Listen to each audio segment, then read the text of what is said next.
Hello, welcome. It's always a pleasure to be here with all of you working, learning together, and I thank you for following. These videos are designed to help you and myself as well. Because why? I want to live the best life in this world while I'm here. This is a temporary place. We are only here 60, 70, 80 years and we out of here. Our real home is either up there or down there. The question is, you are here to make a decision which direction you want to go, up or down. So, our action would dictate which way we're going to be permanently. This is not a permanent place. All these so called fake or pastors who are really wolf in sheep clothing are financially just raping the people, taking their money, but they're coming out of church really no different or even worse. What are they learning to transform their life, to transform themselves? If you look at these preachers, they themselves has not transferred from what they're teaching you. They are nothing more than, entertainment and to take your money. But these lessons here is designed for you to transform yourself. If you've been following, you know you've been learning things that you can use to apply to your life. And the topic today we're going to talk about is that how do I work on myself? What does that mean to work on myself? Is working on myself going to the gym? Is working on myself getting a butt lift, a cheek lift, an eye lift? Is working on myself going to school, getting a PhD? Is working on myself making more money, getting a promotion? Is that working on myself? But the question you need to ask yourself, are those things going to get you into heaven? Do these things exist in heaven? So if you're making a decision to go upstairs or downstairs, you have to decide what's going to be in the next life.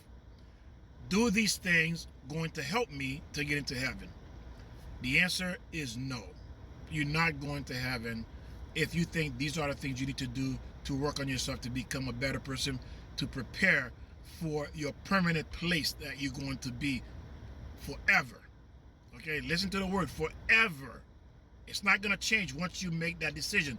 So here is a place you need to decide to prepare what forever is going to be. So one of the things that I've learned and I've looked into is, let's look at Adam.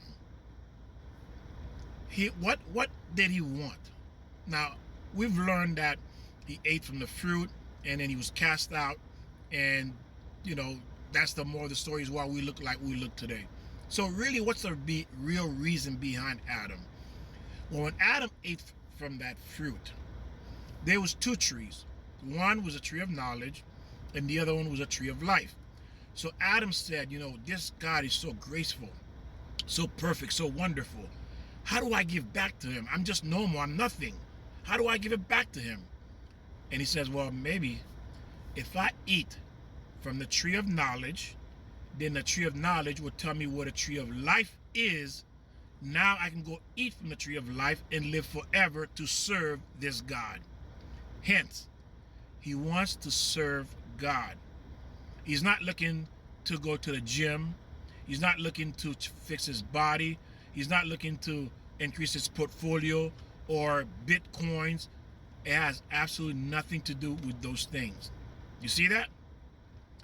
Second, because he wanted to work on serving God. Second, let's look at King Solomon.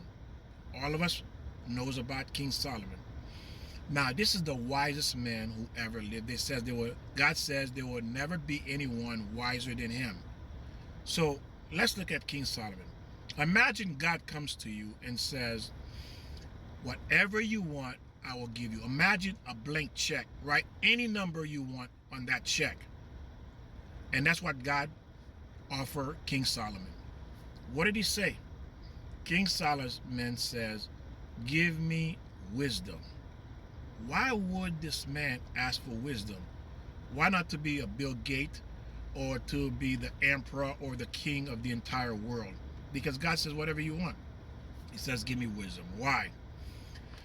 King Solomon wanted to know how this world worked. He wanted to have knowledge to know how can he serve his creator better. That's what he wanted. He wanted to be able to serve God in the way that, that was unknown to the natural man at that time, or most men at that time. He wanted to know the secret of life, how this world worked, so he'll know how to best serve his creator. You see that? The next person who did not ask to be the richest man, to go to the gym and have a lean or six-pack, was Abraham. What did Abraham want? He wanted to serve God. It says at the time of Abraham, it says Abraham was on one side of the world and the rest of the world was on the other side of the world, because Abraham wanted to serve God. And he went through 10 tests to prove he loved and he wanted to serve God. He was not at the gym. He was not at the business conference. He wasn't putting multi-million-dollar deal together. That was not what he was into. The next one, let's look at Moses. Let's look at Moses. Moses was a prince. He gave all that up to serve God, to go back and do what God has asked him. Because why? These men understood this is a temporary place. In this place, you can never truly be completely happy, because there's always going, even though if you have all the money, the perfect marriage, the perfect husband, the perfect wife, the perfect body, everything perfect, it'll never be. Why? Because someone you know, your children, friends, parents, going to die. There's going to be sadness. You're going to get sick. Things going to happen that's going to take away that peace. Things going to happen. So they understood this is not a place of permanency. So I'm not going to put all my eggs in one basket in this world. I'm going to work in this world to prepare for the next world where I'm going to be there forever, for eternity. So he understood that. These men understood this is a temporary place, a place of preparation. So when you're thinking about working on yourself, and that's beautiful, I know some people and they want to work on themselves. But the thing is, we don't understand what that really means. We're thinking working on ourselves to look better, to look more cute, to lose weight, to be fine, to have more money, to have a bigger house. We're thinking that's what it is. But how many people say, I want to be a better human being? I want to be a person who serves God, because I understand He's giving me a unique opportunity to be in this world for me to prepare for the next world. He has opened up this world to me, for me. Now, the way that works is this. Think about it as a bank account, right? We all want that, right? We want a bank account. So what does that mean? It means that, why do you save money? Why do you save money? Because one day you're going to retire and you want to have that money in place so you can have the life you think or you want to have. Well, that's what these men, Abraham, Moses, Adam, King Saul, they understood. This is their chance to accumulate all the money that I'm going to need for the next world. And it's endless. So they understand the body's going to get old, it's going to get weak, and eventually we have to leave this world. And our permanent place, our permanent home is going to be up there. Yes, there are benefits that comes with being here, having a good husband, having a good wife, to work together.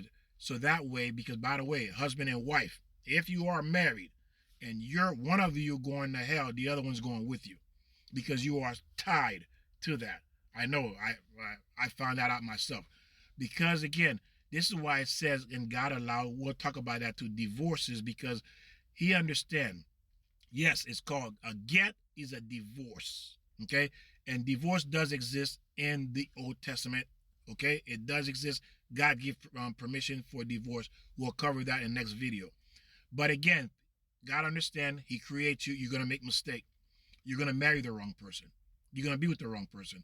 So God give us way out of the mess we get into. He give us way out of it. But again, we're talking about how do we fix ourselves to prepare for the next life. Share this link, talk about it, and subscribe and follow. And again, I'll see you next time. God bless you. Have a wonderful day. Bye-bye.